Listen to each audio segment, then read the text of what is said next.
கார்த்திகை நட்சத்திரம் மேசராசிக்காரங்க 1ஆம் பாதத்தில் பிறந்தவங்களுக்கு பொறுத்த வரைக்கும் பெரிய நன்மைகளை சொல்கிறதுக்கு வாய்ப்புகள் சற்று குறைவு தான். வீண் அலைச்சல்கள் அதிகரிக்கும்.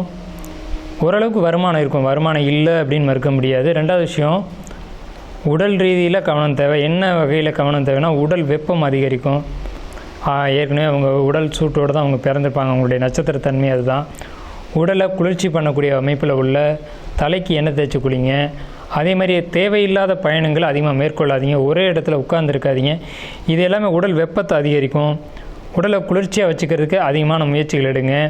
அதே மாதிரி யோகா, உடற்பயிற்சி அப்படின்ற விஷயங்களில் கவனம் செலுத்துங்க. பணிச்சுமைகள் அதிகமாகும். வியாபாரத்தில் தடுமாற்றங்கள் வரும். தொழிலில் சில சிக்கல்களும் குழப்பங்களும் வரும். தொழிலில் தடுமாறக்கூடிய சூழ்நிலைகள் வரும். கார்த்திகை 1ஆம் பாதத்துக்கு. கார்த்திகை 2ஆம் பாதத்தை பொறுத்த வரைக்கும் ரொம்ப சூப்பராக இருக்குது அப்படின்னு தான் சொல்லணும். கார்த்திகை 2, 3, 4 இந்த பாதங்களை பொறுத்த வரைக்கும் தொழிலதிபர்கள், வியாபாரிகள், அதே மாதிரி ஜாப்பில் இருக்கக்கூடியவங்களுக்கு ஒரு சிறப்பான காலகட்டம் அப்படின்னு தான் சொல்லணும். நிதானமான வளர்ச்சி, ஆனால் படிப்படியான வளர்ச்சி. இந்த மாதத்துக்குள்ளேயே ஒரு தெளிவான நிலைக்கு நீங்கள் வந்துடுவீங்க.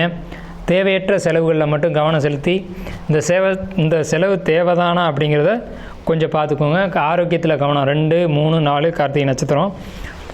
மாத இறுதியில் பார்க்கும்போது ரொம்ப சூப்பராக இருக்குது. மாத இறுதியில் பணிச்சுமைகள் அதிகமாகும். பணிச்சுமைகள் அதிகமானாலும் அதை பேலன்ஸ் பண்ணிடுவீங்க.